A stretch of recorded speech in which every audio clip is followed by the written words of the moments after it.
Welcome to the 69th weekly episode of Marked Out Radio. We are the premier podcast focused on the hobby of collecting autographs and photo ops from celebrities or celebrity-adjacent people.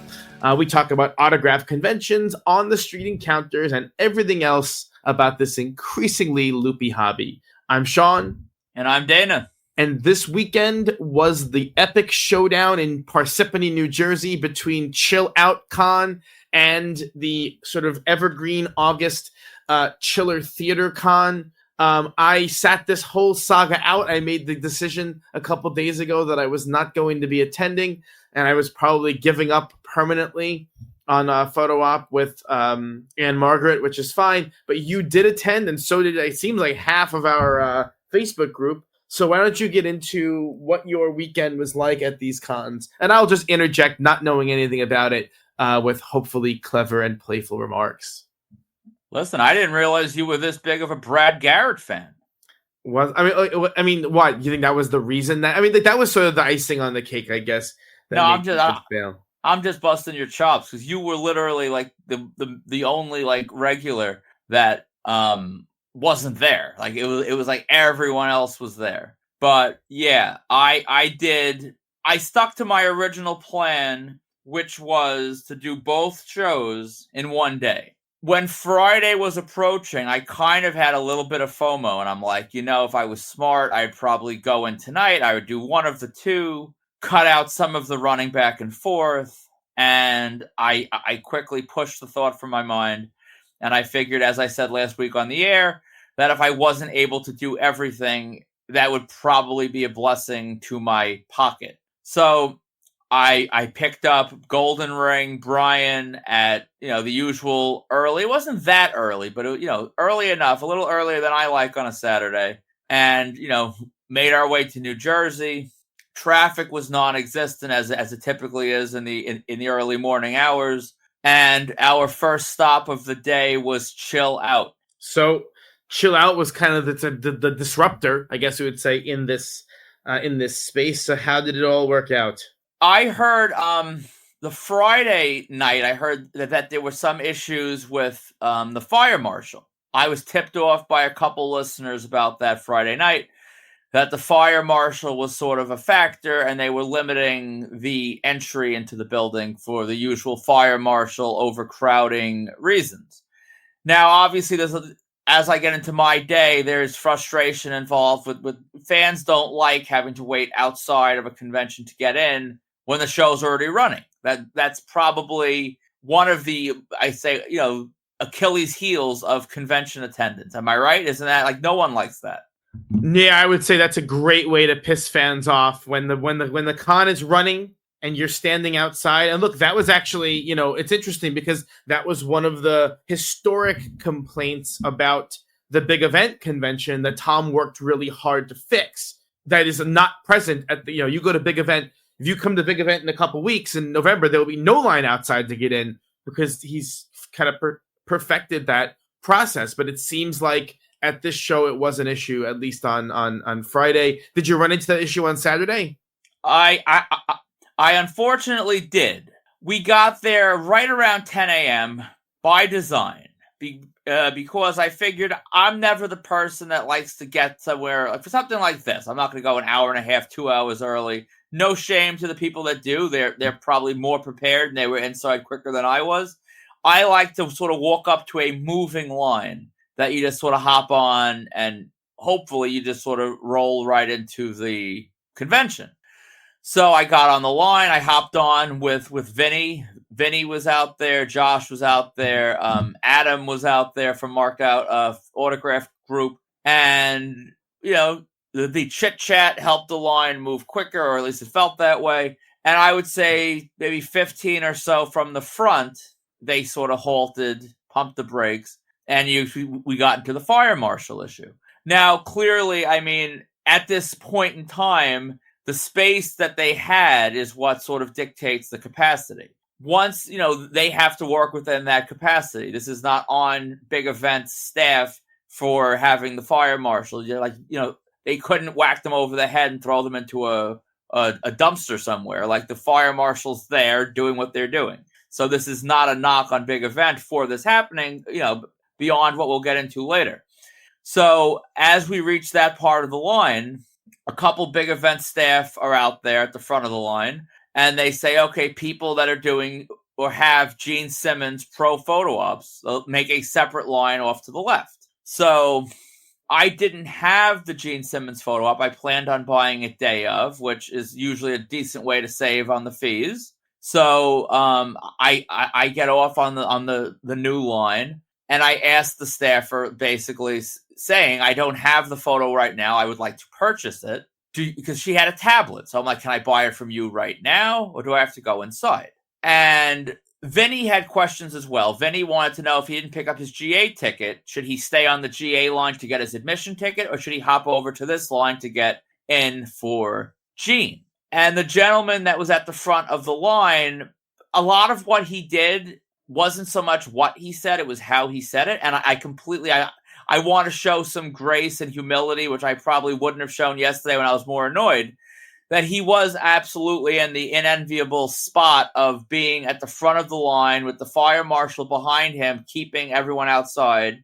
People are not probably, by and large, being kind or patient towards him when that's not his decision to have us outside. With that said, I thought the way he handled at least my questions, because he essentially told me if I didn't have the pro op, I was out of luck. Sorry, you can't get it. You didn't buy it online.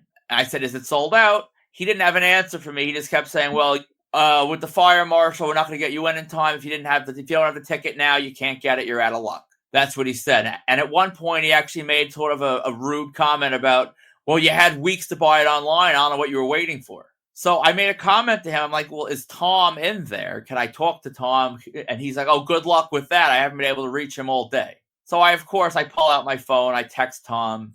Tom calls me back in 20 seconds, literally 20 seconds. And I said to him, the guy out front is telling me that I can't pay you for a pro op with Gene Simmons. Tom is rightly confused. He's like, what the hell is he talking about? Of course you can. He's come find Stephanie inside and you will get your photo op. So what do you think? As someone, you were not there, but you've been in these situations before. So I go up to the guy a second time and I explained to him how I spoke to Tom and he told me this. Do you think he was helpful? No, but here's I think it's important to understand that the guy in the front is not making the rules. He's trying to make sense of the situation on the ground, and it is really not his fault at all, right?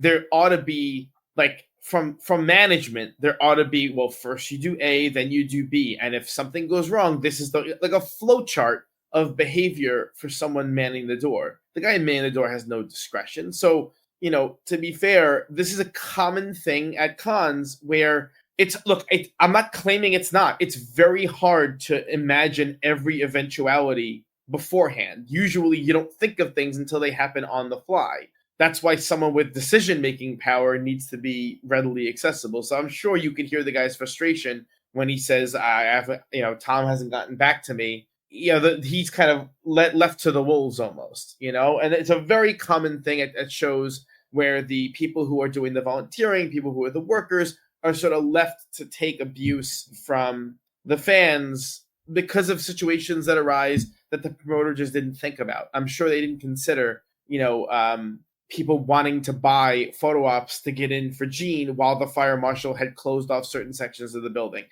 That's a particular eventuality.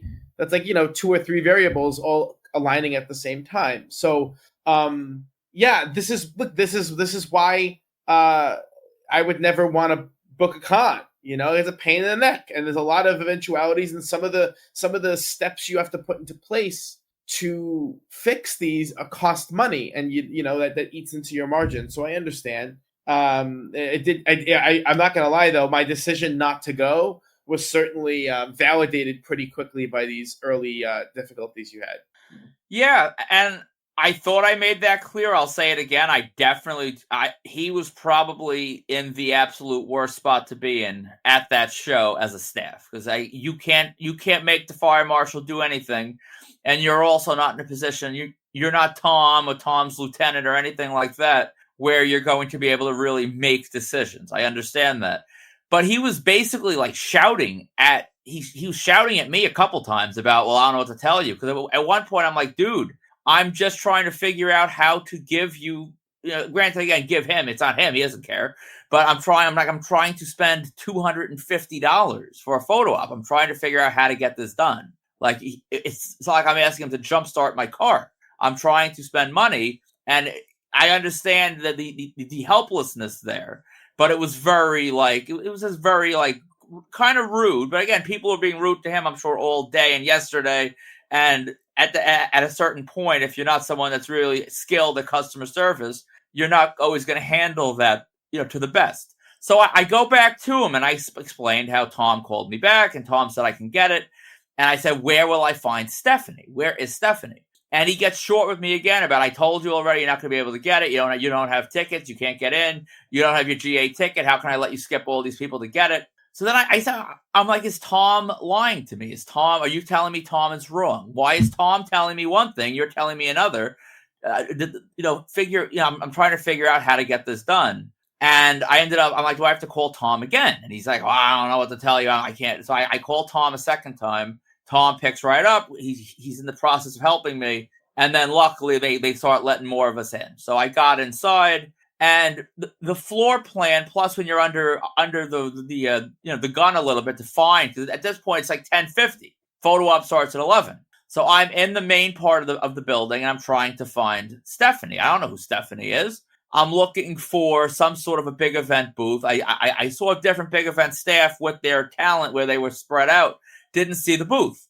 But luckily I found one of Tom's guys, and I see him at all these shows, and he instantly came up to me, and he brought Brian and I right to Stephanie. I bought my op I was right, like 5 back on the photo op line, maybe 10.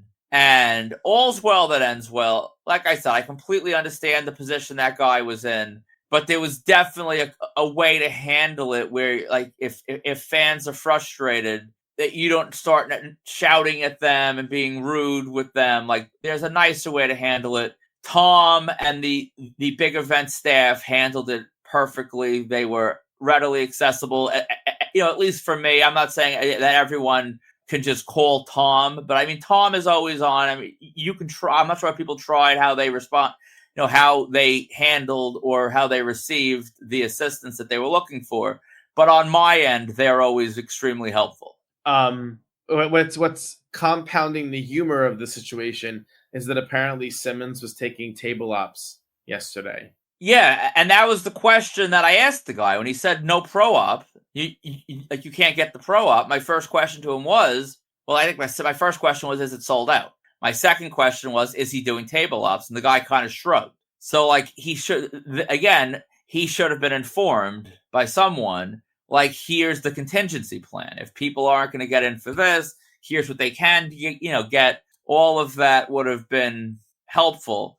But all's well that ends well. I got in, and we were online quickly for the Gene experience, waiting for it to begin.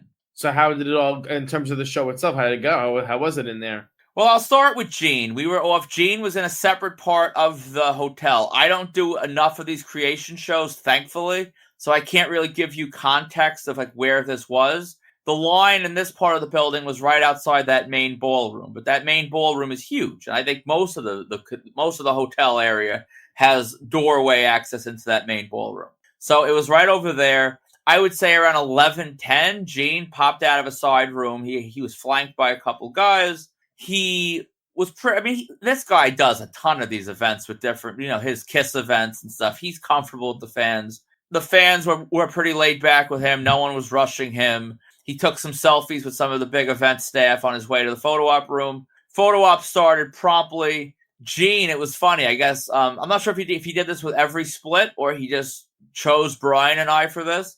As we get in for the photo op, he looks at us and goes, how long have you guys been a couple? And I, of course, without hesitation, respond 12 years. I'm not sure if he realized I was joking or now in Gene Simmons' mind, Brian and I are a couple. I think, honestly, I can kind of live with either reality because, I mean, who cares? It's funny to me.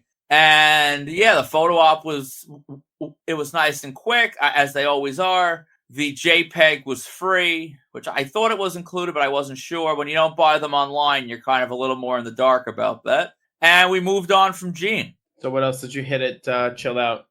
Well, I walked around the show floor, and I was actually proud of myself. I resisted a couple impulse gets. I almost got the Russian girl from The Sopranos, but she was really only in like 9 episodes. It felt like more because, it felt like more. I don't really know why. But it wasn't that many episodes. I didn't feel like spending $40. I didn't do it. Then they were one of the Russian housekeepers, but it wasn't the one with the peg leg. Actually, peg leg's probably offensive. It wasn't the one with the leg impairment, which sounds just as offensive. It's prosthetic leg. Prosthetic leg. There we go. The prosthetic leg. Okay. Leg impairment. What the, where were you born?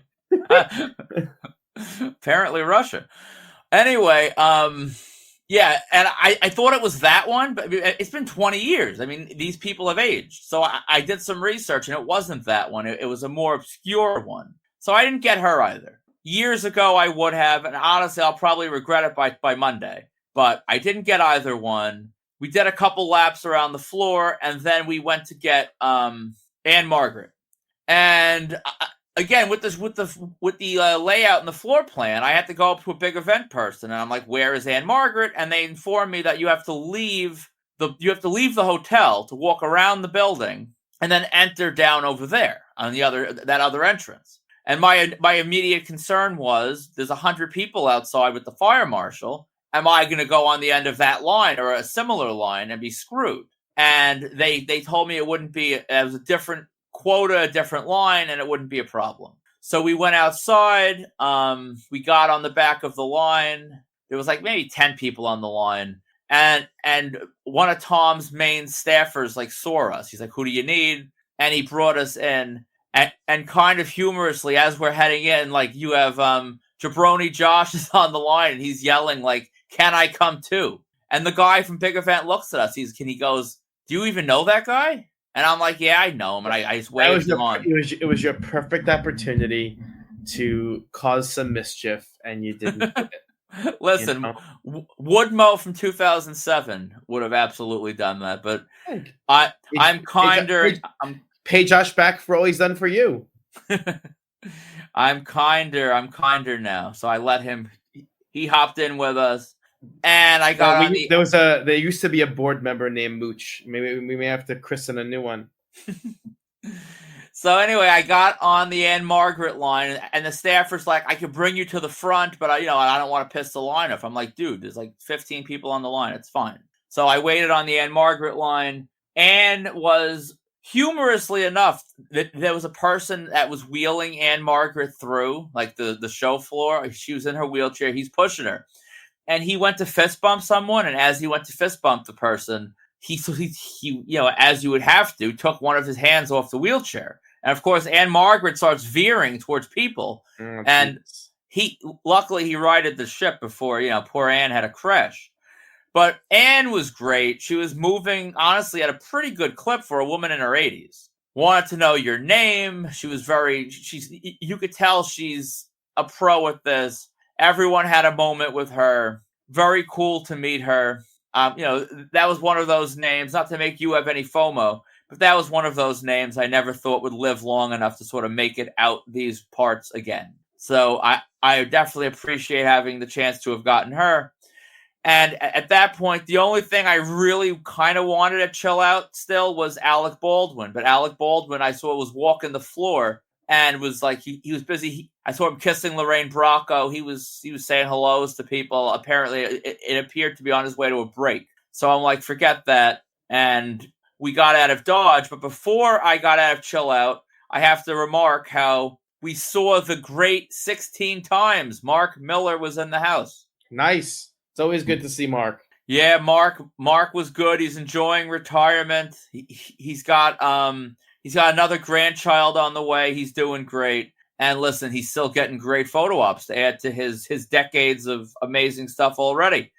And I was also recognized by listener Victor. He told me how he loves the show. He looks forward to it every Monday, and he recognized my voice. And is that a compliment or is that a criticism? I don't know. I mean, I think he meant it as a compliment, but I apologized to him. I'm like, it's bad enough you have to hear me every Monday. Now you're hearing me on Saturday. I'm like, this is a little much. But yeah, he was very happy. I informed him about how you are.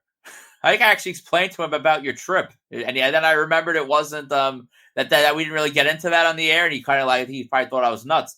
But yeah, always love seeing the listeners. It is so cool. I say it every time. I don't know if it'll ever wear off, but it always feels surreal. They're like these people like spend their Mondays or whatever day they share with us, like listening to us talk about this crazy world. And thank you so much, because if you weren't listening, we would just be two lunatics talking to ourselves, and we'd honestly fit right in at the conventions. But definitely. It'd be a lot less fun. So, Victor, thank you. Definitely, if you see Sean and I out again, you got to meet Sean now. You got to give him a hug. So, come see us again. So then, so that was your chill out experience. So then afterwards, you went over to Chiller. Yeah, right out the door I went. And I'll be honest, I could kind of get used to this whole double con thing. I made the 7-minute drive spinning around the interstates to get across on the other side to go to Chiller. Now, in the past, I would go into the main parking lot and drive around. And in my logic, I figured, why am I going to do this? It's 12:40 on a Saturday. Let's be honest. I'm crazy. I'm not that crazy. I'm going to just park in that adjacent lot. It's a nice day out. I'll walk. So right to the adjacent lot I go. I get a spot. That lot was, it wasn't packed, but it definitely had some cars and some tailgating and different stuff. I knew I was at Chiller instantly. You don't see many, all the black T-shirts and tailgating. It's definitely not a football crowd for tailgating. So Brian and I begin walking around, walking towards the hotel. We walk around the building to head toward the entrance where the tickets are sold. And, of course, what do I see? Several open spots. So I probably should have been crazy and driven around, but oh well, a couple steps won't kill me. But a little more on that later, but the fact that you have any open spots on a Saturday at Chiller midday, not a great sign. I mean, that's definitely a little light, wouldn't you say?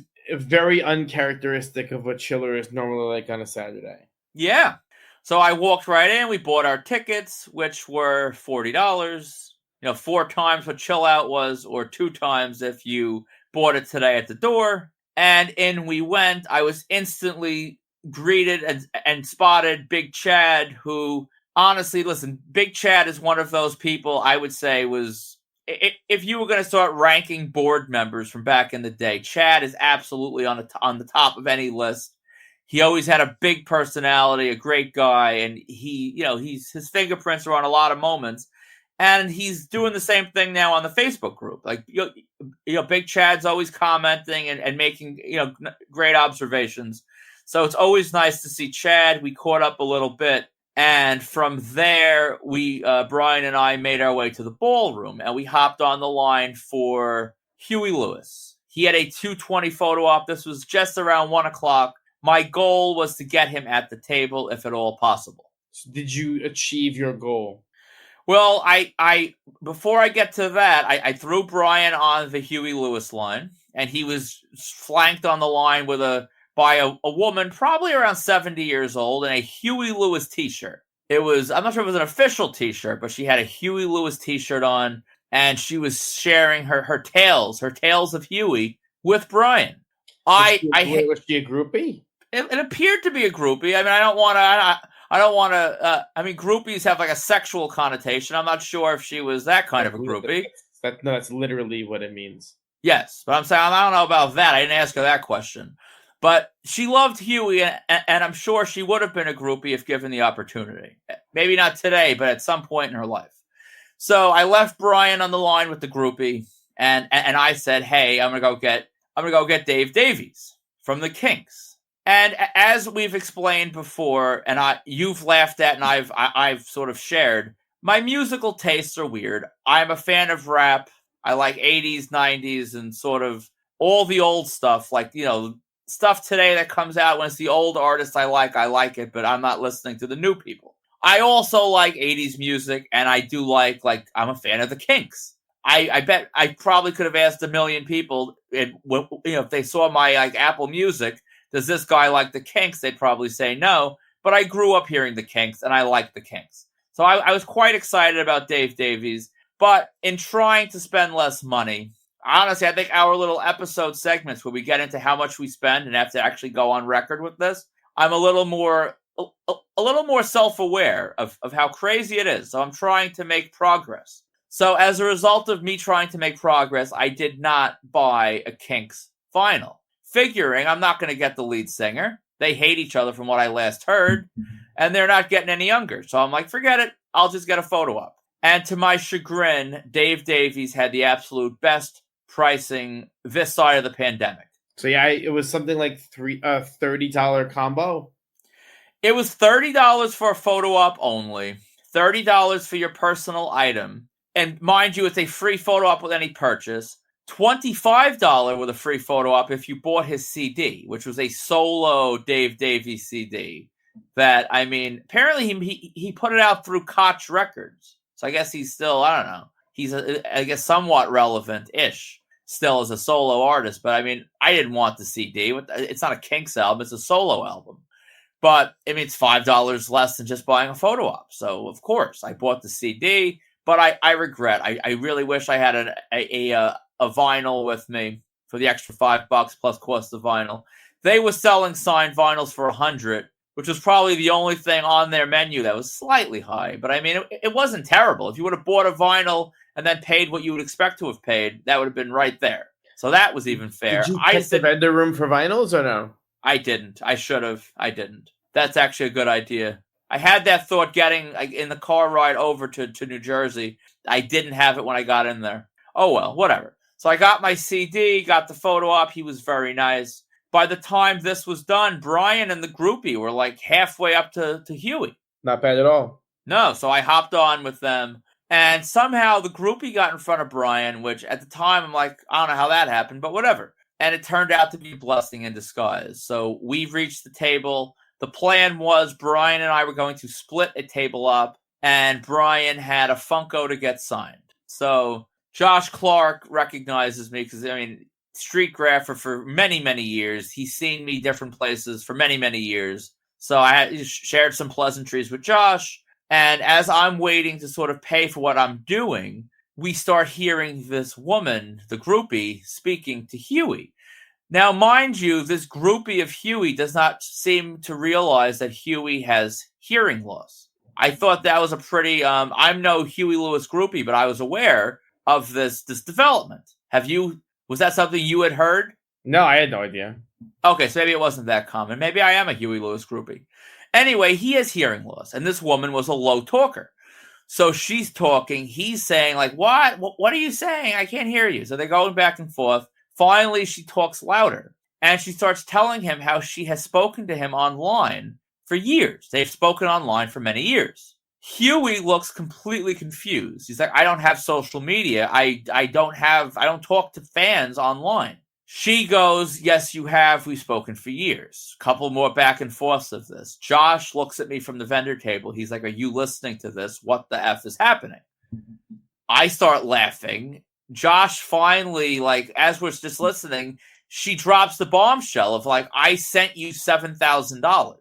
Like, this person she'd been corresponding with, I said, I sent you $7,000. Do you realize there is a scam where someone clearly pretended to be Huey Lewis of all people and managed to, like, hook the person who happened to be a Huey Lewis fanatic, and then somehow, like, it's really the world we live in, man. Sorry. No, I mean, it's definitely like grifting of the highest order. I mean, it's ridiculous. So Josh, to his credit, like, gets up and he like sort of grabs a woman by the shoulders and he's like, sweetie, listen, you were not talking to Huey. Huey does not have social media. He does not correspond with fans online. Don't send this person any money. This is not Huey Lewis. You were talking to someone else. They were scamming you. And, I mean, this woman, here's the deal. Do I know for sure if this happened? Do I know if this is mental illness? I mean, I don't know. I really don't. But it was definitely interesting. As this thing is happening, Huey and I are like trading glances. He's looking at me like mouthing, like, what the hell? Like, he's like, this is a guy who's met fans for decades, and he seemed taken aback. I was very impressed with how Josh handled it, because I mean, some vendors would be like, all right, move it along. I got money to make. He was trying to like explain to this woman that this was not who she thought it was. So kudos to Josh, kudos to Huey for being patient, and I guess kudos to me, who I didn't realize the woman was still in earshot. So when it's my turn, finally, I paid Josh, and I look at Huey, and I'm like, I haven't been talking to you online for years. And Huey laughed, and then I realized the poor woman was like 5 feet behind me, and I was like laughing at her being taken with her hearing me. So I kind of felt bad about that. But Huey was great. I got my op. The pricing on him was $120, no combo. I actually felt vindicated there. I was going to buy a vinyl for him as well. And if there would have been a good combo price, I probably would have kicked myself. But I didn't feel like going in $150 on that with the cost of the vinyl. I just didn't. At a certain point, like, I don't need combos from everybody. That's what I'm trying. I love autographs, but I'm trying to get back to my roots a little bit, where not everyone needs to be a combo. So we did our photo op. Brian got his Funko done, which was sick. It looked really good. It was a freshly primed. The funny thing is he had a freshly primed red paint pen. And red, when it's Sharpie and they're like brand new, there is not a Posca around that's going to look better than that. It looked beautiful. And I said to him, like, after this, I said, you might as well throw that red pen in the garbage, because red will never look that good again. It's really a one and done. You want a really good red, you get one brand new, and then you're done. You got to get a new one. Red is a very fickle mistress. But it was beautiful. It really was. So after that, I checked back in with Big Chad, told him the story of the Huey Lewis scam artist that I needed to share with someone. I knew he would appreciate it. And I think for the first time in nearly 20 years, we took a selfie. And Chad's like, I think this is the first time we've taken a photo together. And I think he's right. So I got Big Chad. If Big Chad becomes even more valid than he already is, I mean, I don't have to pay premium pricing. No. You have to pay extra to Leap for the ticket fees. No pro op with Big Chad needed. And go on. No, I was going to say, and one of the other pieces of news out of Chiller was that Lilo Brancato from Bronx Tale, who I know a lot of people have been looking forward to, he doesn't get around that much, was just quietly pulled from the show between the last time we recorded and now. Yeah. Allegedly, I did not speak to anyone from Chiller about this. This is just scuttlebutt I heard. But from what I heard, it was pressure. They were receiving letters and lots of a lot of backlash because of his crimes that he did serve time for, and now he was released. He had some violent offense against a police officer, and as a result of that, the people that are, I'm trying to word this the right way. I'm not trying to step in any like political landmine here, but people were outraged on behalf of police and like Blue Lives Matter and all that stuff, that they would dare welcome an awful person like that into the show, not realizing that there's awful people at all of these shows. That is just the nature of we're not here meeting these people for their morals or their virtuous character traits. We're meeting them because we're psychotic, and we've got to have these people from these movies and TV shows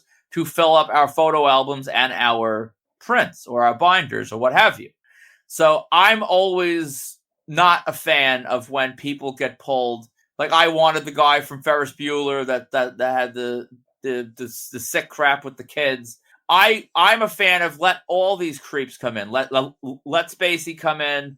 Let the cop killer come in. Let them all come in. We're not here getting life advice from them, or at least I hope we're not, because that's as bad as life stories. Just let them come in and meet the fans. That's my take. And if you don't want to support them, you don't. But in this day and age, everyone is sensitive, and we all need more than just saying, "Well, I'm not going to spend my money there." So that's what I heard. I think it's self-righteousness. It's someone gets to complain online about some injustice. They feel that they are uniquely capable of speaking about.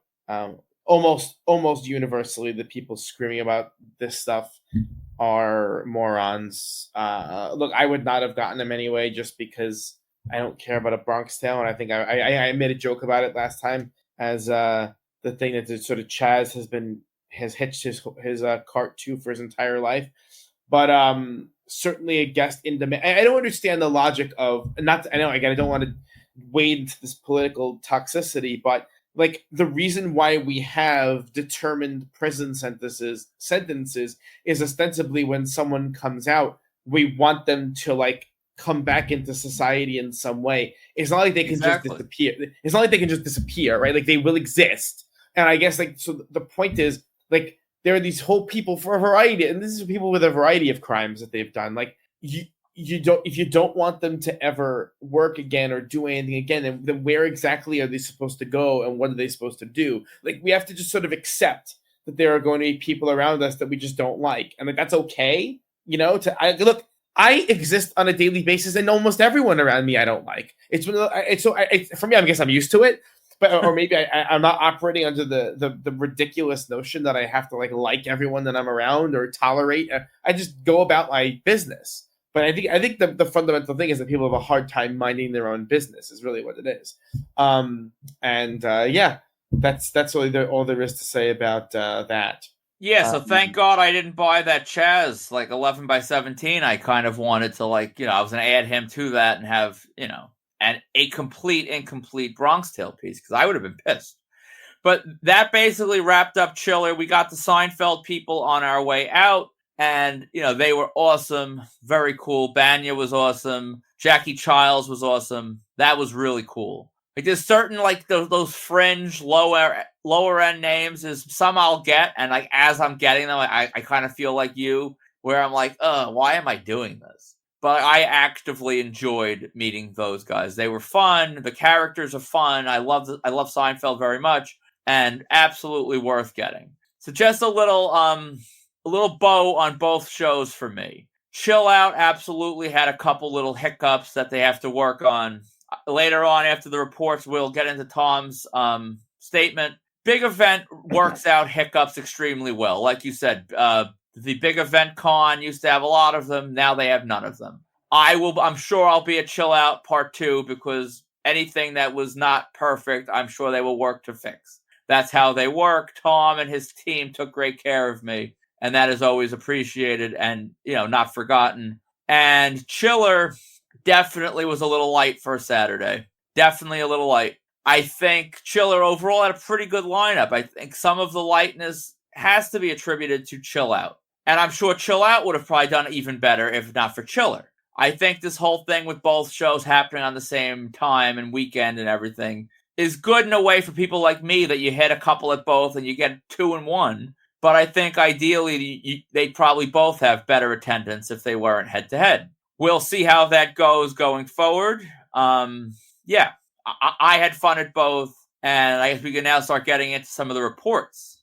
Well, yes. I mean, a bunch of people went to these cons this weekend. I mean, it was like if you're in the tri-state area and you're in the hobby, this is kind of a big deal. And so, I mean, obviously the sort of marked outs main event draw, the little rat, Zach Linder, was there. He was back and forth between both shows. He was running around like an absolute lunatic this weekend. I believe even before he went to either con, I guess he hit a different event that had a couple of guests from Back to the Future separately at some kind of store called That's My Collectible. Are you familiar with this? I don't even know. I think that someone said, I'm checking my message right now. Someone mentioned that some of those Back to the Future people were located in the parking lot. Harry Waters Jr. and Donald Fullilove, they were located outside. They went Virgil style. They had the Mayor Goldie Wilson van, and they were outside by the van in the parking lot. So people were meeting them there. And then apparently they also did Friday at a car dealership. I don't imagine that would be the car dealership with that name, but they were doing a lot of other things. I don't know how or why or where. I'm not a Back to the Future guy to that level. I wanted the main 5, and after that, I'm good. So I never met them. I don't really care to meet them, and I don't know why they were doing that. But they were apparently all over. But they were all over the place. Not really inside that much, but they were outside. They were here. They were there. So yeah, Little Rat got them somewhere else. And then what else? He went in to chill out on Friday. He did notice, and this was something that it was talked about on the board a little, very briefly, that Danica McKellar from the Wonder Years was quietly changed from Friday to Saturday, and so a bunch of people showed up Friday expecting to see her, and she was not there. I'm sure that was probably not fun. But then he noticed that Anne Margaret had a line, and I believe he went in for Angela Dorman and Larry Thomas, who he both said were excellent. And he also had a great experience with Alec Baldwin, which honestly, from other people were telling me, he kind of said absolutely nothing. So I'm not sure. Little Rat, maybe Alec's a fan of the Little Rat, and he's rooting for him against the brewery and all of his other conquests, and he likes him. I don't know, but he had a great experience with Alec Baldwin. And really quick, I wanted to talk about Danica McKellar. Danica, as I think any seasoned con goer should be aware, she's a little strange with photo ops. She did the whole Christmas tree things at the Christmas con where you have to like stand on the opposite side of the tree. And apparently, Brian got a selfie with her at the table, and it was the way she did it was she would take your phone and take the selfie with her behind the table, you in front of the table, and it's basically a selfie with her and then you behind the table behind her. Not a great photo. I'm not sure how her pro ops looked. When I looked last night, I hadn't seen any shared. So I don't know how the pro ops turned out. And then one Facebook group user remarked that her and her team, from what he heard, again, allegedly, was not happy with the placement, that she was placed in the corner of the room. But listen, every single person, someone's got to be somewhere. I mean, not everyone's going to be front and center. And she didn't seem to be doing crazy business when I walked by, so I don't really know if she would have much room to complain. A spot is a spot. Yeah, Danica Strange, and it actually makes me glad that we got her back in 07 or whatever, 08, whatever that was. We're out on the street. There's much. I think you're the one that ruined her. I think she's just afraid of the man with the steel chair to come after her again. And that's why that chair was padded. It was padded. Listen, yeah, Danica's tricky. But listen, that's what you when you want these iconic people, sometimes you have to deal with their quirkiness a little bit. That's just. And then the last point about Little Rat's report, I felt for him a little bit with this because he waited on the line to get to the main door to finally get in, to then be told this was the wrong line. You got to wait over there, and that whole thing screwed him up a little bit timing wise. And that was. You know, there should be better signage or better staff out there to sort of say, like, who's waiting for this? What are you waiting for? People waiting for so-and-so, got to go over there. It gets tedious, but you got to, if you're working a line as a volunteer, as a paid employee, whatever, you have to get comfortable with repeating yourself. People waiting for you have to go over there. People waiting, you have to keep repeating this to inform people. So that was a little inconvenient for him, but I guess all's well that ends well. He remarked that everyone was nice, everything he wanted got done well, and then he moved on from there to Chiller. Yeah, so at Chiller, he got Huey Lewis. You know, I'm not going to lie. Every time I say or hear someone say Huey Lewis, I think of that scene from Borat. So I just, where Borat says his favorite American artist is Huey Lewis, and I don't know. Anyway. Also, Alan Howarth, Reginald Vel Johnson, who I'm glad to see out and about because we really thought that Reginald was going to be a one and done at 90s time. I can't believe someone actually paid to meet Hollywood Jean Besson, but Linda did. That kind of blew me away. She's always one of those people who got added to wrestling cons, and I go, who's paying for it at this point? I wonder if Linda has an Andrew Anderson rookie card. I'm sure he could find one. That's part of the shtick, right? Yeah. And he said Dave Davies is great. Mark McClure. He said Louise Lasser has seen better days. And he posted the picture. And did you see the picture of the autograph she signed? No, I somehow I didn't see that. It looks like, okay, just picture this. Picture shoving a pen up your ass with just the tip sticking out. And then taping a piece of paper to the wall and then twerking aggressively against it. That's what it kind of looked like. I wonder if that's how she signed it. I'm given the picture he also took of her, I'm certainly hoping that's not how she signed it. But yeah, I mean, you can see this poor old woman was trying to make a couple bucks. But anyway, that's how it goes in this hobby. Everyone gets there eventually. We will all be there. And then finally, I actually forgot. Oh yeah, that's bad. That is really bad. Steve Guttenberg canceled without notice again. There was rumor on Facebook that he was canceling, and then no one really knew. And then lo and behold, I knew he was probably not going to be there when they changed him to Saturday only. Given that that's happened a few times in the past, and he doesn't, whatever.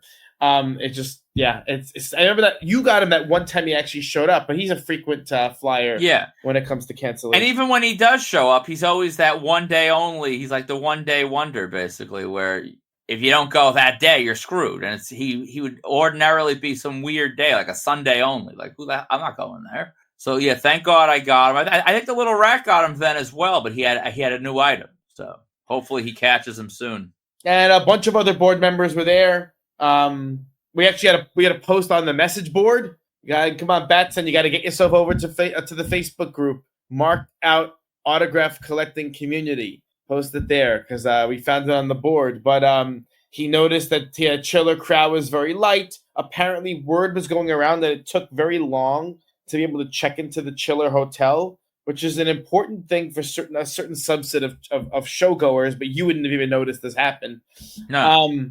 And there was rumors that it was a result of a wedding that had occurred prior, that the guests had possibly trashed rooms, but that's all scuttlebutt. What else? Apparently, word was going around that it was so bad that and the hotel staff was so unprepared that they were giving out wrong keys, and someone with the wrong key had gotten access to Beverly D'Angelo's room, and just it was chaos. Guests were not happy. And other than that, the other interesting thing from his report was that Banya from Seinfeld forced personalization on autographs. We haven't really talked too much about forced personalization. When you're paying someone, it is an interesting concept. Yeah, forced is interesting. He may have just been being nice, like, oh, come on, I'll put your name on it. And I mean, sometimes you kind of just cave. I think I've even caved once or twice, where it's like, well, I don't really care that much and whatever. It's, you feel like some sort of a heartless creep to just be like, oh, I don't want so maybe it was like that. He was killing you with kindness, or maybe he was really concerned about these fake jugs of Roundteen, a Seinfeld reference for those in the know, to sort of hit the eBay market and pay off Batson's loans and any sort of pay for his next vacation. I don't know, but he got a personalization on it. It didn't seem like he wanted it, so that's a little silly from a lower tier guest. I actually caved to a personalization from Bill Watts because he wanted to personalize and write some kind of Jesus message on my thing, and I'm like, oh man, I don't want a Jesus message, please. But then I was like, he's like, oh, but he said something like, I really have a special message from the Lord. I'm like, what am I supposed to say? Keep it to yourself. So I begrudgingly got it. So yeah. Yes. So in other report news, Greg 2600 and Lanza 218, because I'd feel bad respecting one gimmick and not the other. They embarked on a chill out weekend. Greg, of course, in typical Greg fashion, I think went to each show 14 times over the span of 2 days, in between doing 6 other things. He's always running in and out, going different places. But their reports were good. They split a lot of photos. Everything looked great. Lanza finally got Baldwin. Really hits all around. I think the big news from their report that fascinated me was Baldwin started signing, I think I'm not sure what time exactly he started signing yesterday morning. It was around, I guess, between 10:45 and 11. And by the time I left around 12, he was already done. On break, he was walking around, as I said earlier. And apparently he never returned to the table until pro-op time. There was a sort of a long, apparently the line wasn't too bad. Lanza was on the table line. When it became clear he wasn't going back, Lanza got on the pro-op line. And Baldwin showed up for the pro-ops after his, it was a 2-hour break at this point. He shows up for pro-ops, And Lanza ended up being the last one with 50 or so still online behind him that then had to wait again because Baldwin was exhausted from the 2-hour break and the pro-ops. And he needed a break. Now, Lanza got his and left, so I don't know how long this break lasted. Hopefully not very long. I'm not positive if he returned to his table after pro-ops. I would think he did, because he was advertised to be there until 6. You would think he would have at least banged out an extra hour, but I don't know. But that was a little crazy with the amount of breaks that Mr. Baldwin needed to use. He should have used his breaks more so in the car than at the convention, because maybe he wouldn't hit that tree. Oof. And we had a couple other listeners, couple other of Facebook group people post pictures and reports on Facebook. We had Zach Chiera, Richard Rose, got a bunch of shots, and Richard got some magazines signed. Everything looked great. There was apparently a humorous, and you posted on the group as a video, totally out of context, Class 316 meltdown. Yeah, I love reading all the comments, like what is happening, because, I mean, for us, we've been seeing Class melt down like this for 16, 17 years. This is who Class is. He melts down over things that are insane. But it was just humorous. It was on my way out of Chill Out. I bumped into Mikey Mitchell and Rob Feinstein of Signed by Superstars. So I was chatting with them about Chiller and Chill Out and whatever.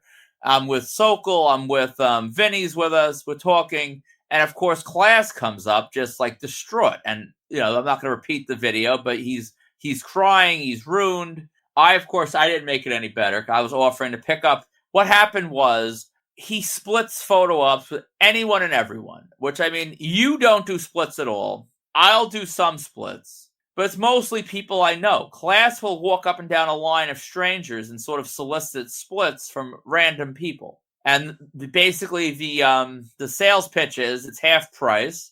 We save money. We just crop the other person out. But, I mean, that's weird for people that don't really know. I don't know who this was, if he knew them, how well he knew them, or what have you. But apparently the split fell through at the end. And he didn't have the split. I guess I'm not sure if he ended up paying full price or just sort of skulked away in tears from the table because he couldn't have a split. I, of course, tried to get him going. I'm like, ask Rob, ask Mike. They might want the split. And, like, they turn and just see him, like, tears, like you know, in agony. And, like, I mean, Feinstein's known Class for as long as we have. I don't know how well Mike knows him, but I mean, everyone walking by, looking at in extreme bewilderment. I think, honestly, this video might be just the segue we need. I think the marked out radio listeners deserve. I don't know if Class's decaying psyche could really have him handling a full episode. I don't think he's got a full episode in him, but I think he definitely has a segment in him to sort of explain to us his language, his con verbiage that he has coined, explain how you could start crying over a photo op split at a con, why this makes sense. I think we got to get it done. What do you say? So my thought is, why don't we do it in Rhode Island, or you want to do it over the phone? I feel like if we try to do it over the phone, it would be a fiasco. Perhaps we could set it up for Rhode Island. Well, are we planning on staying over? I've never asked you this yet. Are we staying over? We're coming back the same day. Where would we do this? We have not discussed that yet. So if we decide to stay over, we'll do it there, right? God, bring Class into the hotel room. I mean, you're liable to have a squatter. Nah, push the couch out into the hallway. Oh, come on, man! I'll sleep in the bathtub. That's something we can figure out. But yeah. And then finally, in response to some of the complaints about Chill Out, Tom Unger did post a statement around. Do you have the statement handy? Yes, I will read it right now. And I quote, "Thank you so much to everyone who came and made Chill Out an overwhelming success. I know we had some hiccups for our first show, but we will address every single one and make sure our next show in 2026 is bigger and better. I want to thank all the amazing guests, our staff, our volunteers, and especially all the fans who came out. Each and every one of you together is what makes these shows unforgettable experiences. We'll see you in April. Don't forget the big event is in just a few short weeks, Saturday, November 15th at the Suffolk Credit Union." And he wrote hashtag headliner already booked. And we will make the changes for Chill Out. And as I said before, Tom's big event shows were plagued with complaints for a little while there with the venue, and he fixed every last one of them. I can't even think of a complaint anyone made since they've been in Long Island. Tom will fix any hiccups. I'm confident of that. And I think, I mean, as history shows, I bet you can count on my attendance at Chill Out too. Probably. Honestly, what he should do is move it to Long Island. I can already hear Greg and the different celebrity collectors freaking out about that. That would be great. I love that. Listen, if you want to guarantee my attendance, do it in Long Island. That's it. You've heard it here. So let's see. There were other reports, or I should say one other report besides all this big event stuff. Chase and Graphs went to GrappleCon 3 down in Florida. Looked like a pretty big show, cleaned up with a bunch of wrestling guests. I didn't know the show was happening, but looking at it now, it seems they had done it super ticket style, like kind of like the old Legends shows, which is kind of cool. A lot of guests like Ted DiBiase, Wendy Richter, Brutus Beefcake, Danny Spivey, Tito Santana, Dory Funk Jr. Kind of no jinx, but it kind of blows me away that Dory Funk Jr. is still alive. I had the same comment to make, so yeah. Funk, but I don't know. That's shocking. And Mr. Graphs here had nothing but positive things to say about the show. He said the pricing was fair, it was run well. So GrappleCon 3 seems to be a success. You know, it's one of those things where if you have a market that's kind of untapped, you can do well. In the Northeast, everyone's seen these guys, but if you find other places, especially even Florida, where a lot of these guys live, so you don't have to fly them out. If you can do it so that your transportation isn't terrible, then you could make some money on wrestling for sure. It's just hard in the Northeast now, where there's none of these guys are left here, or I should say, many of them are gone from the Northeast, and so you're paying travel and stuff, and also I'm shocked they flew Tito down. Yeah, but Tito's still in Jersey. In the right market, I think Tito will do fine. It's this because that's what Ken had said. And Tito did great until the market gets saturated, and then that's it. And these cons are definitely regional markets, and they need to know that, and they need to be able to. And I also think a promoter who is able to promote and advertise regionally and locally will do well, and one who can't won't. So that's that. So that was pretty cool to see. We did a Wicked Inc. Wednesday again. There was some wild items posted, I thought. Josh Betancourt had posted a share CD with inscription from 98 from one of those, in-store signings. Back then, these are the kind of things that, like, why the heck wasn't I paying attention to this? Well, I do know why. I was in college, so who was paying attention to anything? I suspect that if you had your eyes open in the early to mid 90s and even up into the early 2000s, you could have got so many cool people just by paying attention to what, local promotions and things. Bobby Klein, he posted the white strap winged eagle belt, the kind of the one that Hulk Hogan used in No Holds Barred, all the inscriptions, rip 'em and all this and that. Very cool. And then Jim Sloss, he was able to get one of the Night of the Seven Kingdoms New York Comic-Con VIPs, and then got George R.R. Martin on there. Very cool as well. Good stuff. Are you excited for Night of the Seven? Are you a Game of Thrones person? I am. So you excited for Night of the Seven Kingdoms? I am. I mean, I've been liking House of the Dragon a lot, actually. Game of Thrones, I'm not a fan of every decision they made towards the end, but still a good show, a really good show. So yeah, I'm pumped. I was actually jealous of that piece for sure. And when does House of the Dragon come back? Did they say? Oh, so it's Night of the Seven Kingdoms is winter 2026, and then House of the Dragon next season is summer 2026. So that's pretty cool. My wife is going to be thrilled. She's obsessed with that stuff. A full year of Game of Thrones next year. How exciting is that? Of course, it only took them like over a decade to get their ducks in a row to have all this content for us, but that's how it goes. Anyway, look, massive con news. I think we just got the announcement last week, but didn't have any info. So Johnny Depp is making his con debut at Tokyo Comic-Con. Now we have pricing. Now, of course, this is in yen, but we're going to convert to US dollars because Most of our listeners are American.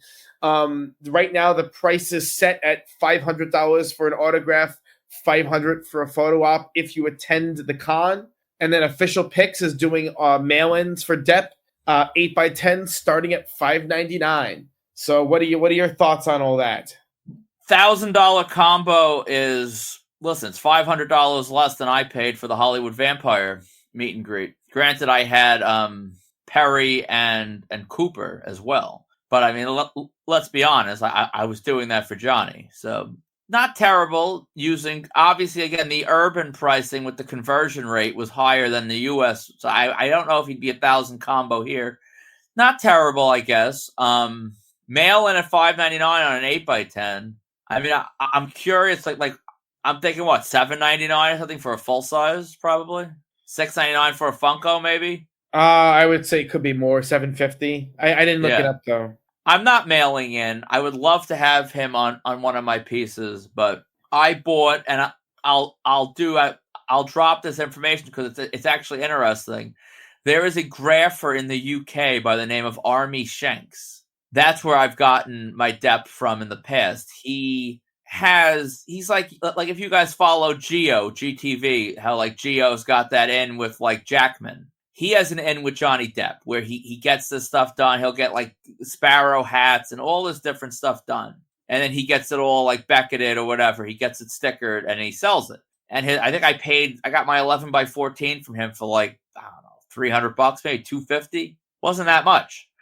I'm sure now Shank's pricing is going to go up because I mean, you're not going to do, because he'll even take mail in. I imagine, which sort of dovetails into what we're talking about here. Following this, every action has a reaction, and when you're charging this type of pricing, you start seeing other pricing gets raised as a result. I'm sure Shanks will make the same adjustment somewhat. He'll probably tack a couple hundred onto his fee if this is successful. And what do you think the impact's going to be on the market if Johnny Depp comes stateside with this kind of pricing?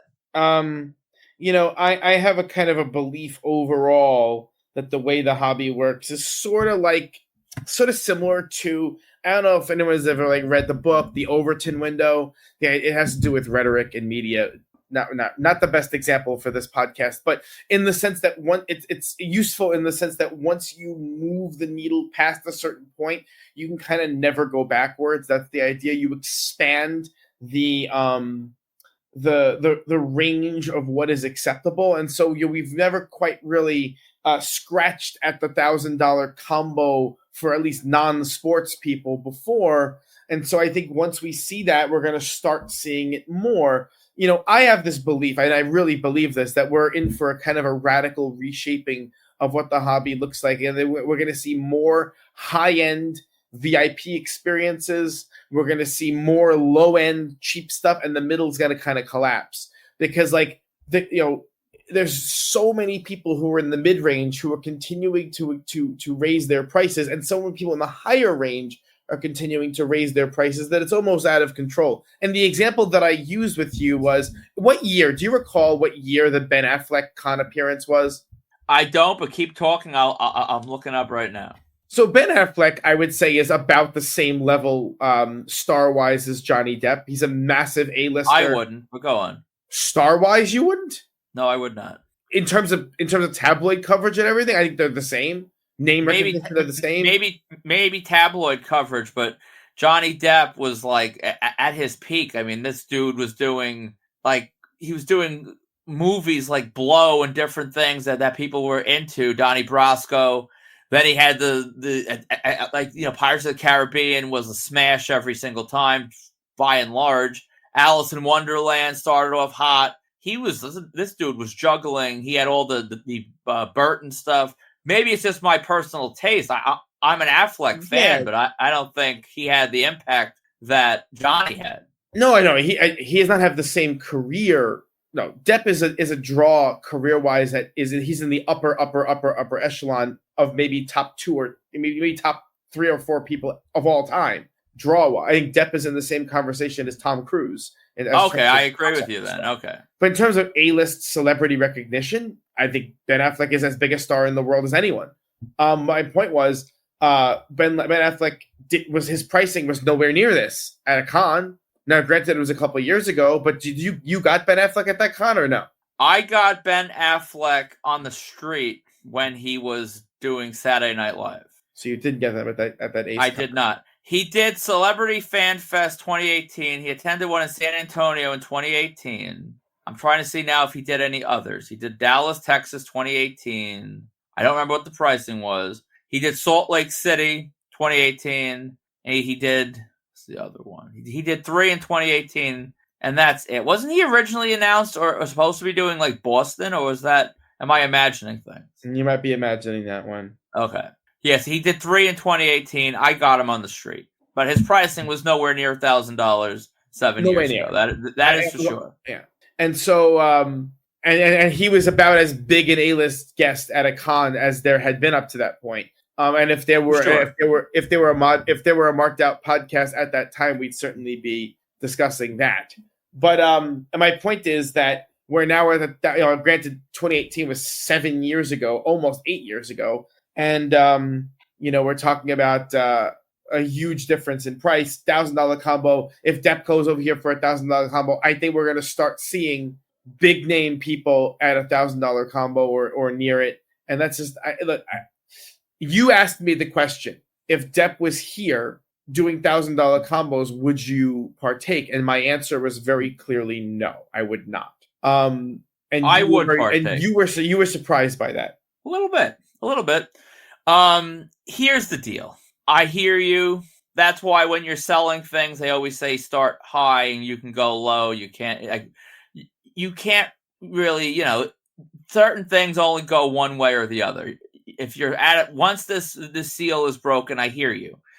If this pushes James McAvoy, let's say, to double his pricing, that is very bad for a couple of reasons. One, fans end up paying more, or fans don't pay it, and all of a sudden a guy like James McAvoy is sort of pushed from the scene because he's not getting the returns that he wants. And he thinks he's worth what he's worth, and he's not coming out for less than he's worth, and that's a possibility. The other possibility is a $1,000 combo as a reality gets Brad Pitt to a con, gets DiCaprio to some sort of an event, gets Cruise, it gets Will Smith. Maybe it gets Samuel L. Jackson, not for $1,000, but maybe Sam Jackson plays at $850. See if if people bite. I will be happy, high prices or not, if it gets me imagine Harrison Ford decides to do a $700 photo op, a la Costner, because of this seal being broken. I would spend $700 and say, thank God I have Harrison Ford.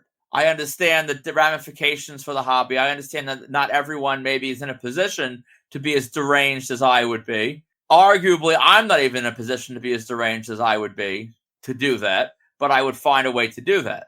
So I would consider that a win to have the access to these people I don't have. I just think that presents a ceiling that I'm not willing to touch dollar-wise. I'm just not willing to go there. Is really all that it comes down to. I just not.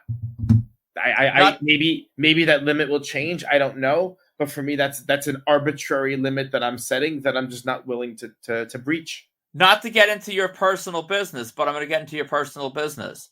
Is this on a level that because it would screw up your budget, your finances, whatever, or is it just that you feel it's insane and just something you wouldn't do just for the sake of setting personal benchmarks? No. I mean, look, I don't have any kids, so I don't really spend any money on stupid stuff except this. So I can afford it. I just think it's too stupid to pay for. I would rather again, this is not meant. This is going to sound bizarre, but I've spent $1,000 on a dinner. You know what I mean? I feel like class hearing that. That even blows my mind a little bit. Wait, just your plate, or you mean like other people? A 2-person plate for $1,000. Two-person plate for $1,000. I personally would try to avoid that, but okay.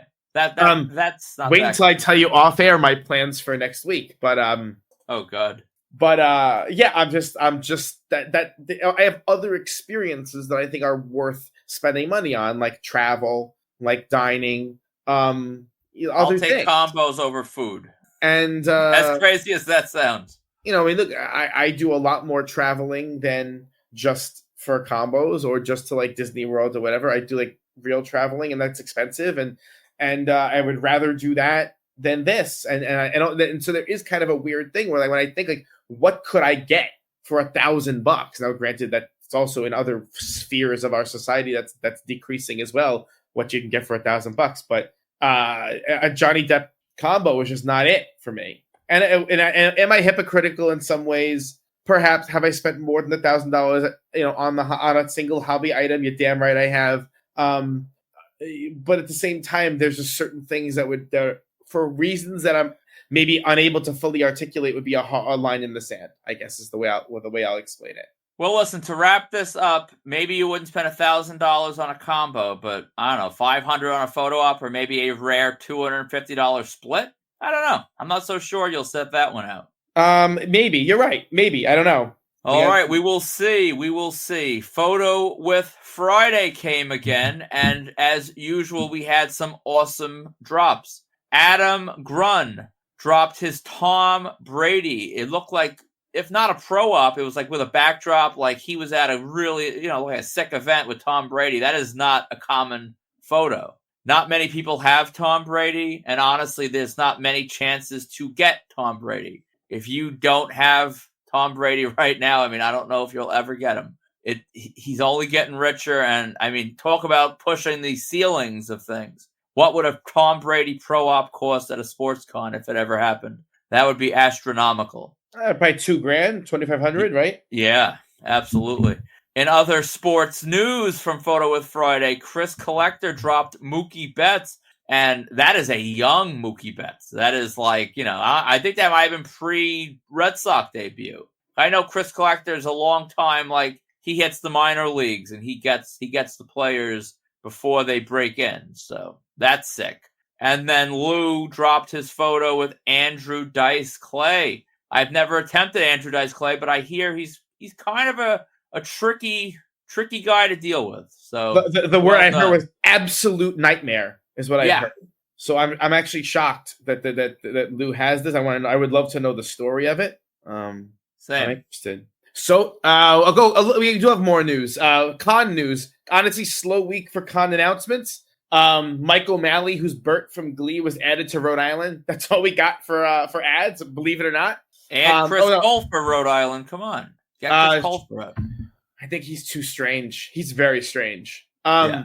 Chicago Sports Show added Emilia Estevez. We don't usually talk about Chicago Sports Show, but he's a big name. And then other sort of general hobby news, Crispin Glover. We haven't really talked about Crispin Glover's process. If you want to get Crispin, I keep saying Crispin Glover to sign anything, you have to go to a screening of one of his films. From what I hear, they're deranged, and then he has these long Q&As that go for hours and hours and hours, and then you're finally able to get him signing stuff after the fact that he will sign. Historically, has signed, I should say, Back to the Future stuff. Well, there was recently there was an event where people who are pretty well-known graphers took advantage of this system. They paid for a lot of like meet and greet tickets to get a bunch of things signed as consignments. Crispin Glover got upset, and as a result, his team sent out notice that he will no longer be signing anything outside. He will only be signing stuff from whatever he's promoting at that time, which should honestly completely dry up attendance at these things. I never did one. From what I heard, they were the literal worst things you could possibly go to. So in a way, I regret not doing it just for the sheer insanity of it. But there it is. And anyway, this is big news because this means that Crispin's value is going to go up a lot. Yeah. As I said, I'm a Back to the Future guy, but not to that level, luckily, I guess. And I never did it either. I think I planned on doing it once. And then I just didn't because it was madness. We were there for hours hearing him just going on with foolishness. And then you had to wait. The whole thing is crazy. I mean, he's trying to sell meet and greet tickets. He really should. If someone wants to buy 50 of them to get, who cares? You're selling 50 meet and greet tickets. That's the point. You're making money and your shows are successful. But these people, when they have these little side projects, are delusional, and they want to sort of live in this world and this reality where people are interested in what they're talking about or what they did, or like Reese Witherspoon writing, the next great American literary work. And they don't want to face the facts that we don't care what they do, that we just care what they did, some number of years prior. So he thinks and believes that he can keep this going just off his current stuff. And we'll see. I guess we'll see how deranged fans are and if they're willing to keep doing it. And I guess we'll also see if he actually follows through. Because, how many rules that are in place end up being ignored? Maybe this was a way to scare off the real people that are going to take advantage. And if you show up with one piece and one ticket, he'll take care of it and all is well. Who knows? Yeah, I guess we'll wait and see on that. But I was not really planning to go there anyway, so I'm not that broken up about it as of right now. So if you're shopping for autographs, check out www.markedoutcollectibles.com or our eBay store at Marked Out Collectibles. To contact us for any reason or no reason at all, please email markedoutcollectibles@gmail.com or join the Marked Out Autograph Collecting Community on Facebook. All links are in the show notes on Facebook and Substack. And if you want your event, product, or brand advertised on episodes of Marked Out Radio, reach out to us today, markedoutcollectibles@gmail.com. If you like what you're hearing or hate it or anything in between, please subscribe on YouTube, Spotify, or Apple Podcasts and leave us a rating and or review. You can leave a rating or a review on Apple Podcasts. You can leave a rating on Spotify, or you can leave a thumbs up, thumbs down, or a comment on YouTube. All engagement is invited. So, funny thing, we have 3 questions and we don't have enough time to get to them. That's just, we can't do it. So, Dana, I will give it to you. Which of the 3? Well, we should do one now and then punt the other 2 for next time. Are you in agreement? Yeah, I'm thinking I'm going to go ahead and pick the question. I'm not sure if you invited me to pick the question, but I'm picking the question.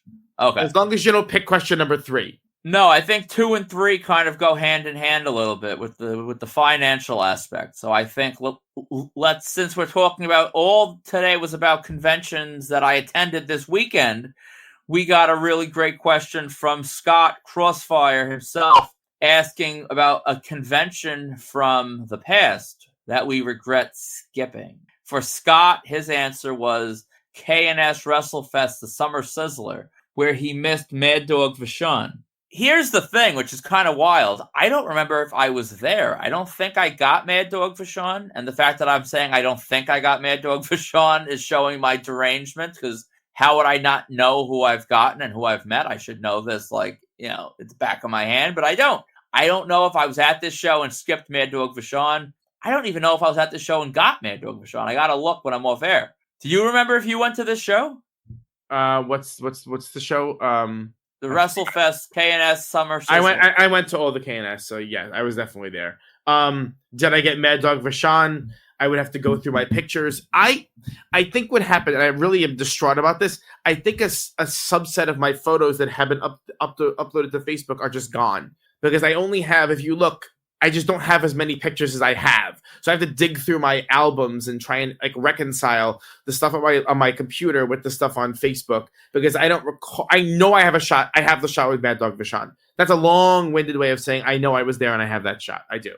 Now, have I ever seen? Are you saying that your Facebook has lost photos, or your computer has lost? My Facebook. So you have the actual photos, you just don't have them. Okay. Yes, that's better. Listen, one of these days we got to get to the topic that I've had for a while about what we do with our photos. How do we store them? There's the answer. Nothing. But Mad Dog Vachon, I couldn't tell you a single match he was in. But I do have the photo, and I made sure I got it. All right, so enough blubbering now from us about Mad Dog Vachon. What convention do you regret skipping? So for me, it's not about I didn't skip it on purpose. I didn't know it was happening. It was before my time, but it's an all-time legendary show, and that is Turnbuckle 1, which is it's on Long Island. It's close by. I just didn't know it existed. I hadn't gotten into the wrestling con scene yet. My first ever wrestling convention was actually Ringside Fest, if you could believe that. The one with the Hart Foundation, because I was completely blown away by the idea the Hart Foundation would be appearing in public. And so, yeah, that was the first wrestling con that I went to. And so I missed Turnbuckle 1. I've heard Turnbuckle 1. I mean, people speak about it in hushed tones, both for what you could get there and the complete chaos that was there and the overall kind of looniness of it, that there was so many people there and there was no one really running it or keeping track. And that, it was just I love like that kind of chaotic energy. It reminds me of that ECW con that we went to, where there was just, once we realized it was a complete free-for-all, people started going crazy, when no one was checking tickets and stuff. I know we ever talked about that. But that was that Turnbuckle 1 created the legend of Jason Blaustein in the wrestling part of this hobby. And, everyone was there. And somehow I just didn't know about it and wasn't there. And it bothers me now. Now, granted, I ended up getting most of these guys again, in the future, but when they came around again. But I think there were a few. If I'm not mistaken, wasn't Barry Blaustein there? Yeah, I didn't get him, but you have that poster, so you clearly needed him. I don't want to go deep into this because honestly, this is worth a flashback report in and of itself. I will do one we'll drop it on air first, and then I'll do it on the Facebook group with like pictures, because this absolutely, maybe it's not quite as off the wall as our chiropractor's trip, but it's definitely one that for people newer to this game that probably didn't live through that, it's definitely memorable. But I mean, what I've been noticing with a lot of this stuff, the more you look back on photos is, yeah, you've gotten a lot of these people since, but when you look back, like Sunny was a couple pounds heavier than she was in her prime, but she looked more like Sunny, and like Scott Hall, like they all looked, because you're talking, 2000, what was it, 2007, I guess? Like you're getting these people, yeah, maybe you got them in 2016, but I mean, they looked more like themselves back then. So even if you made up for it, you don't really always make up for it in every way. So yeah, great, a great answer to a great question for you. That would definitely haunt me if I was not there. For me, I don't know. I mean, I could honestly say Monster Mania over a 5-year period, because why did I not go to any of those? But I'm going to try to narrow it down a little bit more. And since we spent so much time today talking about Chiller, let me go ahead and say Chiller, whichever Chiller that was, with Leslie Nielsen, who was unquestionably an icon. And he was right there doing combos for everybody that had probably $30. It was not only Leslie Nielsen. It was what's his name? Curtis. Jamie Lee Curtis's father was there also. Oh, Tony Curtis. You're right. It was the same show. Shoot, you're right. That was the same. No. Was it? Or no, it was George. Oh no, the one with Leslie Nielsen was with George. What's his last name? His partner in crime at that WrestleMania. Crap, I'm blanking. George Kennedy. Oh, okay. George Kennedy. Tony Curtis was a different Chiller, I think. But Leslie Nielsen and George Kennedy were together at that Chiller. Yeah, so that would be my show, just because, and I mean, also one of my early Chillers, I skipped on Ernie Borgnine, which was, I mean, not that I'm a massive fan of any of these people, but I would have liked Borgnine just for SpongeBob now. So that was a regret. But yeah, I should have done the show with Leslie Nielsen for sure. 100%. I mean, Nielsen was great too. You didn't do Ernie Borgnine? I saw him. I didn't get him. No. And that right there, ladies and gentlemen, is why I have descended into just madness. Because then it would make me think, well, who did I skip on this weekend that I'm going to all of a sudden be like shaking my fist at the heavens 15 years from now saying, oh, I should have gotten so-and-so. Probably the closest one I could think of from this weekend was Steven Weber. But who the hell cares? Whatever. I doubt I'll have another Ernest Borgnine. Yeah, no. The problem is, by the time someone of this era gets that age, you'll be old too, and your whole perspective will be different, I'm sure. Right? Right? I mean, I kind of hope not in some capacity. Really? I mean, do you think, like, don't you think it's now we're getting? I mean, I did not budget time for this at all, but don't you think it's undignified after a certain age to be running around doing all this? What age? To be honest, I think we're getting there. No, come on, 16.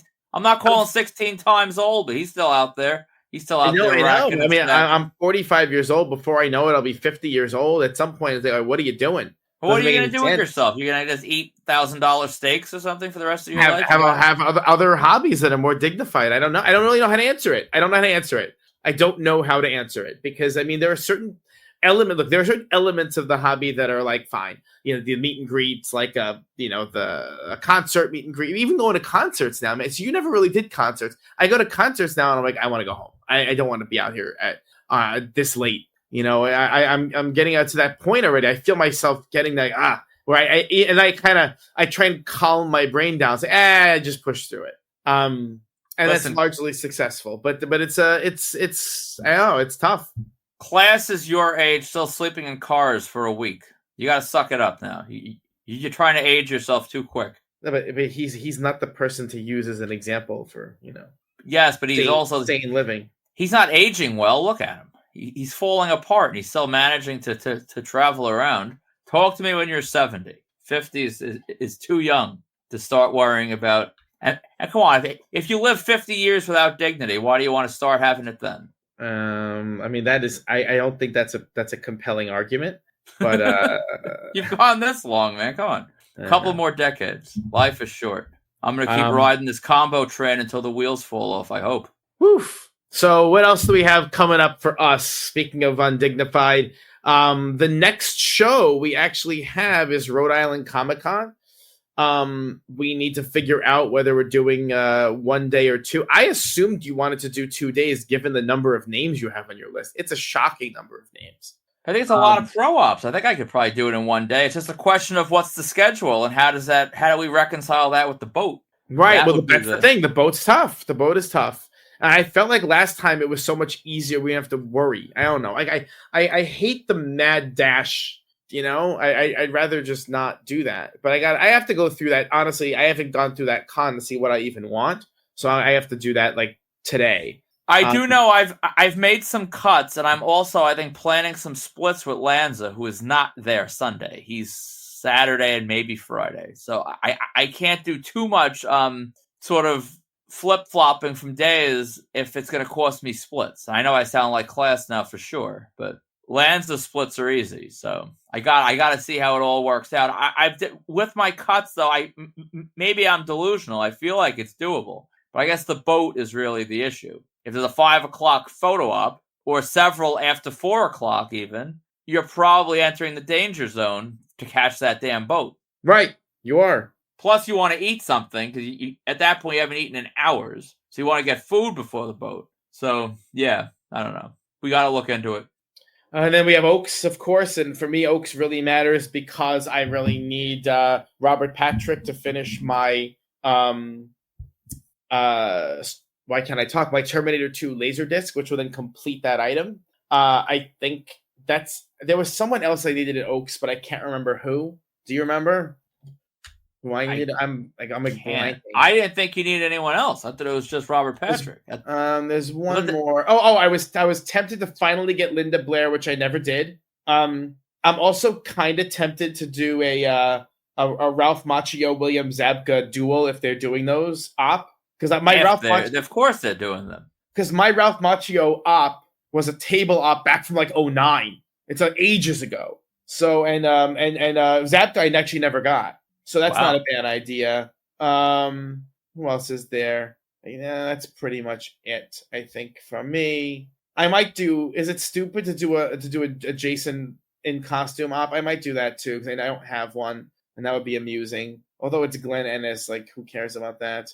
But what's he from? I gotta stop putting my fingers in my ears here. You're tempting me now on this Jason op. I never really considered. I never got D'Onofrio either, and I don't like D'Onofrio. But I watched that's Law and Order Criminal Intent. Wasn't he on that? I feel like he was on that. Yeah, he was. And I did watch that, and I kind of hate watched it though. That's like a whole different thing. So there's a few people I'm interested in here. No interest in the Gillian Anderson Robert Patrick duo? Absolutely not. None. Truly none. Now, if they had, if they had Jillian, David, Robert, Mitch, cigarette smoking, and if we did a whole ensemble, then maybe I would go there, but probably not. Also, maybe Sean Ashmore from X-Men, maybe also from The Boys. Like I could see myself doing some numbers at this con, which is scary. Listen, it beats buying pies. It doesn't though. There's some kind of beautiful warmth to buying pies. Oh, you sound like the guy from American Pie now. Yeah. So I think that so if you're shopping for autographs again, check out www.markedoutcollectibles.com or our eBay store at Marked Out Collectibles. To contact us for any reason, please email markedoutcollectibles@gmail.com or join the Marked Out Autograph Collecting community on Facebook.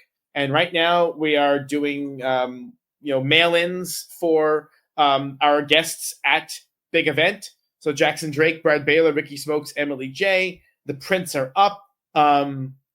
Jackson, we're taking some risks here on these prints. We're definitely appealing to a little bit of a different demographic that we kind of joked about with Jackson, but seems to do pretty well for him. So if you can check out those prints and you can figure it out. We're still taking orders on our Swerve and Goldberg metallic prints. Again, those will not be available anywhere else after this con. And I think that's pretty much it. Did I miss anything? Yeah, that's it. And again, November 1st is the deadline I put in place for Swerve and Goldberg. That is which actually blows my mind now that in about a week's time, we're going to be making this print order for Big Event, which I mean, like, holy crap. Once the print order is made, it's real. Like, it's really like it's upon us. So that is absolutely happening. I am adding new prints of these dudes and Dudette all the time. So at some point this coming week, I'll do another drop of all the photos. That might be it by then, but we'll see and get those orders in. All right. So that about wraps it up for us. I think we're going to have a hell of a time recording next week. We're not going to reveal why until after it's all over. But it's going to be an interesting time recording. So that should be fun. And then we'll be seeing everybody in Rhode Island before long. It's going to be very, very soon. 2 weeks to Rhode Island. Is that right? Yeah. Jeez. 2 weeks to Rhode Island. We got to take care of our planning there. So for markedout.com, Marked Out Collectibles, Marked Out Radio, I'm Sean.